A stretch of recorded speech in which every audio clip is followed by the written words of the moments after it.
പ്രഭാഷകൻ 39 അധ്യായം 1 മുതൽ 35 വരെയുള്ള വാക്യങ്ങൾ.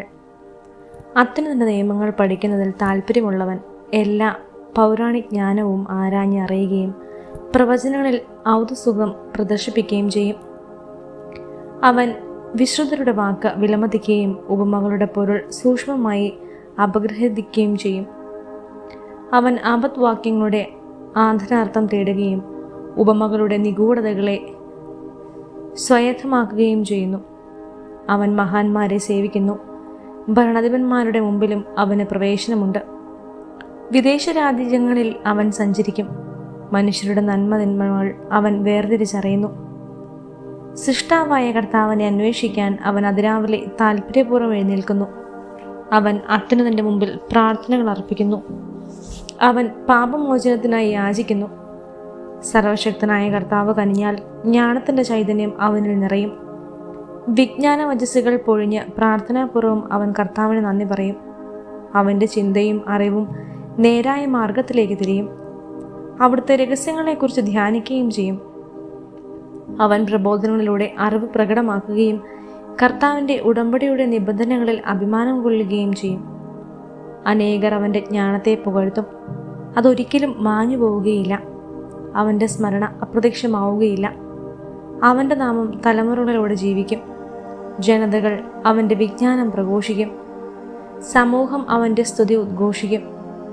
ദീർഘകാലം ജീവിച്ചിരുന്നാൽ ആയിരങ്ങളുടേതിനേക്കാൾ ശ്രേഷ്ഠമായ ഒരു നാമം അവൻ അവശേഷിപ്പിക്കും. അവൻ മരണമടഞ്ഞാലും അത് നിലനിൽക്കും. സൃഷ്ടാവായ ദൈവത്തിന് സ്തുതി. സുചിന്തിതമായ കാര്യങ്ങൾ എനിക്ക് ഇനിയും പറയാനുണ്ട്. പൂർണ്ണ ചന്ദ്രനെ പോലെ ഞാൻ പൂരിതനാണ്.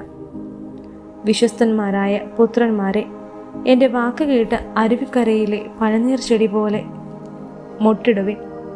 കുന്തിരിക്കം പോലെ സൗരഭ്യം പരത്തുകയും ലില്ലി പോലെ പൂവണിയുകയും ചെയ്യുവിൻ. സുഗന്ധം പരത്തുകയും സ്തുതിഗീതം ആലപിക്കുകയും ചെയ്യുവിൻ. കർത്താവിൻ്റെ എല്ലാ പ്രവൃത്തികളും നിമിത്തം അവിടുത്തെ വാഴ്ത്തുവിൻ. സ്തുതികളോടും ഗാനാലാപത്തോടും വീണനാദത്തോടും കൂടെ അവിടുത്തെ നാമത്തെ മഹത്വപ്പെടുത്തുകയും അവിടുത്തോട് നന്ദി പറയുകയും ചെയ്യുവിൻ. നിങ്ങൾ ഇങ്ങനെ പറയണം: എല്ലാം കർത്താവിൻ്റെ പ്രവൃത്തിയാണ്. അവയെല്ലാം അത്യുത്തമമാണ്. അവിടുന്ന് കൽപ്പിക്കുന്നത് ഒക്കെയും അവിടുത്തെ നാമത്തിൽ നിർവഹിക്കപ്പെടും. ഇതെന്ത്, എന്തുകൊണ്ട് എന്നിങ്ങനെ ആർക്കും ചോദിക്കാൻ സാധിക്കുകയില്ല. യഥാകാലം എല്ലാം വെളിവാകും. അവിടുന്ന് അരുളി ചെയ്തപ്പോൾ ജലം കുന്നുകൂടി. അവിടുന്ന് കൽപ്പിച്ചപ്പോൾ ജലാശയങ്ങളുണ്ടായി. അവിടുന്ന് കൽപ്പിക്കുമ്പോൾ അവിടുത്തെ ഇഷ്ടം നിറവേറുന്നു. അവിടുത്തെ രക്ഷാകര ശക്തിയെ പരിമിതമാക്കുക ആർക്കും സാധ്യമല്ല. മർത്യൻ്റെ പ്രവൃത്തികൾ അവിടുന്ന് കാണുന്നു. അവിടുത്തെ ദൃഷ്ടിയിൽ നിന്ന് ഒന്നും മറഞ്ഞിരിക്കുന്നില്ല. അനാദി മുതൽ അനന്തത വരെ അവിടുന്ന് അവയെ കണ്ടുകൊണ്ടിരിക്കുന്നു. അവിടുത്തേക്കൊന്നും വിസ്മയകരമല്ല. ഇതെന്ത്, എന്തുകൊണ്ട് എന്നിങ്ങനെ ആർക്കും ചോദിക്കാൻ സാധിക്കുകയില്ല. ഓരോന്നും സൃഷ്ടിക്കപ്പെട്ടിരിക്കുന്നത് നിശ്ചിത ഉപയോഗത്തിനാണ്. അവിടുത്തെ അനുഗ്രഹം നദി എന്ന പോലെ വരണ്ട ഭൂമിയെ ആവരണം ചെയ്യുന്നു. വെള്ളപ്പൊക്കം പോലെ അതിനെ കുതിർക്കുന്നു. അവിടുന്ന് ശുദ്ധജലത്തെ ഉപ്പാക്കി മാറ്റുന്നത് പോലെ ജനതകൾ അവിടുത്തെ കോപത്തിനിരയാകും. വിശുദ്ധർക്ക് അവിടുത്തെ മാർഗം ഋജുവാണ്. ദുഷ്ടർക്ക് പ്രതിബന്ധങ്ങൾ നിറഞ്ഞതും. തിന്മ ദുഷ്ടർക്കെതിരെ പോലെ നന്മ ശിഷ്ടർക്കും വേണ്ടി ആദ്യം മുതൽ തന്നെ സൃഷ്ടിക്കപ്പെട്ടു. മനുഷ്യൻ്റെ ജീവിതത്തിലെ പ്രാഥമിക ആവശ്യങ്ങൾ ജലം, അഗ്നി, ഇരുമ്പ്, ഉപ്പ്, ഗോതമ്പ്, പാല്, തേൻ, വീഞ്ഞ്, എണ്ണ, വസ്ത്രം ഇവയാണ്. ദൈവഭക്തർക്ക് ഇവയെല്ലാം നന്മയായും ദുഷ്ടർക്ക് തിന്മയായും പരിണമിക്കുന്നു. പ്രതികാരത്തിനായി സൃഷ്ടിക്കപ്പെട്ട കാറ്റുകളുണ്ട്. കോപവേശത്താൽ അവ ആഞ്ഞടിക്കുന്നു. സംഹാര മുഹൂർത്തത്തിൽ അവ ശക്തി മുഴുവൻ ചൊരിഞ്ഞ് സൃഷ്ടാവിൻ്റെ കോപം ശമിപ്പിക്കും. അഗ്നിയും കന്മഴയും ക്ഷാമവും മഹാമാരിയും പ്രതികാരത്തിന് വേണ്ടി സൃഷ്ടിക്കപ്പെട്ടവയത്രേ. ഹിംസ്രജന്തുക്കളുടെ ദ്രംഷ്ടകളും തേളുകളും അണലികളും ദൈവഭയമില്ലാത്തവനെ ശിക്ഷ നശിപ്പിക്കാനുള്ള വാളും അങ്ങനെ തന്നെ. അവിടുത്തെ കൽപ്പനയിൽ അവ ആഹ്ലാദം കൊള്ളുകയും കർത്തവ്യങ്ങൾ നിർവഹണത്തിന് വേണ്ടി ഒരുങ്ങുകയും ചെയ്യുന്നു. സമയം വരുമ്പോൾ അവ അവിടുത്തെ വാക്കുകൾ ലംഘിക്കുകയില്ല. ആദ്യം മുതൽ തന്നെ ഇത് എനിക്ക് ബോധ്യപ്പെടുകയാൽ ഞാൻ അതേപ്പറ്റി ചിന്തിച്ച് രേഖപ്പെടുത്തി. കർത്താവിൻ്റെ പ്രവൃത്തികൾ ഉത്തമമാണ്. യഥാസമയം അവിടുന്ന് ആവശ്യങ്ങൾ നിറവേറ്റുന്നു. ഒന്നും മറ്റൊന്നിനേക്കാൾ മോശമാണെന്ന് പറയാനാവില്ല. ഓരോന്നും യഥാകാലം നന്മയായി തെളിയും. അതിനാൽ പൂർണ്ണ ഹൃദയത്തോടെ ഉച്ചത്തിൽ ഗീതം ആലപിച്ച് കർത്താവിൻ്റെ നാമം വാഴ്ത്തുവിൻ.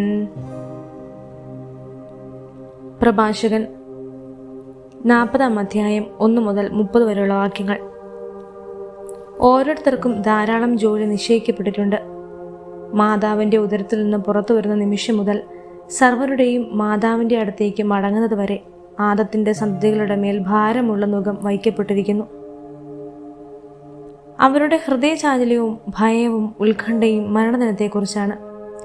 വിശിഷ്ടമായ സിംഹാസനത്തിൽ ഉപവിഷ്ടനായിരിക്കുന്ന രാജാവ് മുതൽ പൊടിയിലും ചാരത്തിലും കഴിയുന്ന എളിയവൻ വരെ, രാജകീയ അങ്കിയും കിരീടവും അണിയുന്നവൻ മുതൽ ചാക്കൊടുക്കുന്നവൻ വരെ ഏവരും കോപം, അസൂയ, ആകുലത, അസ്വസ്ഥത, മരണഭീതി, ക്രോധം, മത്സരം എന്നിവയ്ക്ക് അധീനരായിത്തീരുന്നു. കിടക്കയിൽ വിശ്രമിക്കുമ്പോൾ നിശാനിദ്ര അവന് വിഭ്രാന്തി ഉളവാക്കുന്നു. അവന് വിശ്രമം അല്പം മാത്രം ലഭിക്കുന്നു, ചിലപ്പോൾ അതുമില്ല. ഉറക്കത്തിലും ഉണർന്നിരിക്കുമ്പോഴെന്നപോലെ യുദ്ധനിരയിൽ നിന്ന് ഓടിപ്പോകുന്നവനെ പോലെ അവൻ ദുസ്വപ്നങ്ങളാൽ അസ്വസ്ഥനാകുന്നു. രക്ഷയോടടുക്കുമ്പോൾ അവൻ ഞെട്ടി ഉണരുകയും ദുസ്വപ്നങ്ങളാണെന്ന് അറിയുകയും വിസ്മയിക്കുകയും ചെയ്യുന്നു.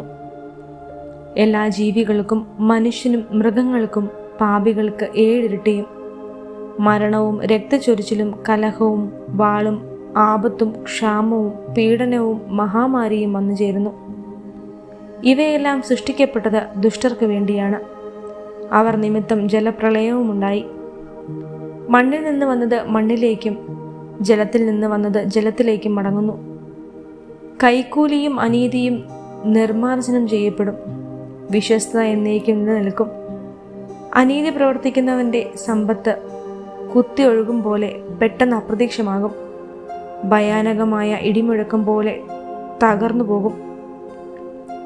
ഔദാര്യശീലന് സന്തോഷം ലഭിക്കും. പാപികൾ നിശേഷം പരാജയപ്പെടും. ദൈവഭയമില്ലാത്തവൻ്റെ സന്തതി അധികം ശാഖ ചൂടുകയില്ല. വെറും പാറമേൽ പടർന്ന ദുർബലമായ വേരുകളാണവർ. ജലാശയ തീരത്തിലോ നദി തടാകത്തിലോ വളരുന്ന ഞാങ്ങണ ഏത് പുല്ലിനെയും കാൾ വേഗത്തിൽ പിഴുതെടുക്കാം. കാരുണ്യം അനുഗ്രഹത്തിൻ്റെ ആരാമം പോലെയാണ്. ദാനധർമ്മം എന്നേക്കും നിലനിൽക്കുന്നു. സ്വാശ്രയശീലനും അധ്വാനപ്രിയനും ജീവിതം മധുരമാണ്. നിധി ലഭിച്ചവൻ ഇവരെക്കാൾ ഭാഗ്യവാനാണ്.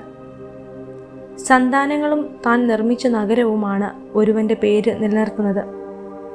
നിഷ്കളങ്കമായ ഭാര്യ ഇവ രണ്ടിനെയും കാൾ വിലമതിക്കപ്പെടുന്നു. വീഞ്ഞും സംഗീതവും ഹൃദയത്തെ ആനന്ദിപ്പിക്കുന്നു.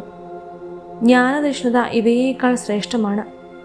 കുഴലും കിന്നരവും ഗാനമുതിരി വർദ്ധിപ്പിക്കുന്നു. ഇവയേക്കാൾ ആസ്വദ്യമാണ് ഇമ്പമുള്ള മനുഷ്യസ്വരം. പ്രസന്നതയും സൗന്ദര്യവും കണ്ണിന് ആനന്ദം നൽകുന്നു. ഇവയേക്കാൾ ആനന്ദദായകമാണ് വയലിലെ ഇളം കതിരുകൾ. സുഹൃത്തോ സഹചാരിയോ എപ്പോഴും സ്വാഗതാർഹനാണ്. എന്നാൽ ഭാര്യ ഭർത്താക്കന്മാരുടെ സന്ദർശനം അതിനേക്കാൾ ഹൃദ്യമാണ്. സഹോദരരും സഹായകരും വിഷമസന്ധികളിൽ ഉപകരിക്കുന്നു. ദാനധർമ്മം ഇവരേക്കാൾ സുരക്ഷിതമായ അഭയമാണ്. സ്വർണവും വെള്ളിയും പാദങ്ങളെ ഉറപ്പിച്ച് നിർത്തുന്നു. സതുപദേശം ഇവയേക്കാൾ ശ്രേഷ്ഠമാണ്. ധനവും ബലവും ഹൃദയത്തെ ഉത്തേജിപ്പിക്കുന്നു. ദൈവഭക്തി ഇവയേക്കാൾ അഭികാമ്യമാണ്. അതുവഴി നഷ്ടം ഉണ്ടാകുന്നില്ല. ദൈവഭക്തന് അന്യസഹായം തേടേണ്ടി വരില്ല. ദൈവഭക്തി അനുഗ്രഹത്തിൻ്റെ ആരാമം പോലെയാണ്. ഏത് മഹത്വത്തെയും കാൾ നന്നായി അത് മനുഷ്യനെ ആവരണം ചെയ്യുന്നു. മനുഷ്യനെ ഭിക്ഷുവിനെ പോലെ ജീവിക്കരുത്. ഭിക്ഷാനത്തേക്കാൾ മരണമാണ് ഭേദം. ഒരുവൻ മറ്റൊരുവൻ്റെ ഭക്ഷണമേശയിൽ ആശയർപ്പിച്ചാൽ അവൻ്റെ അസ്തിത്വം ജീവിതം എന്ന പേരിന് യോഗ്യമല്ല. അവൻ അന്യൻ്റെ ഭക്ഷണം കൊണ്ടുവന്നത് തന്നെ പോലെ മലിനമാക്കുന്നു. ബുദ്ധിമാനും സദ്ദേശം ലഭിച്ചവനും അത് ഒഴിവാക്കും. നിർലജന്റെ നാവിന് ഭിഷ്ടാനം മധുരമെങ്കിലും അവൻ്റെ ഉദരത്തിൽ അഗ്നി ജ്വലിക്കുകയാണ്.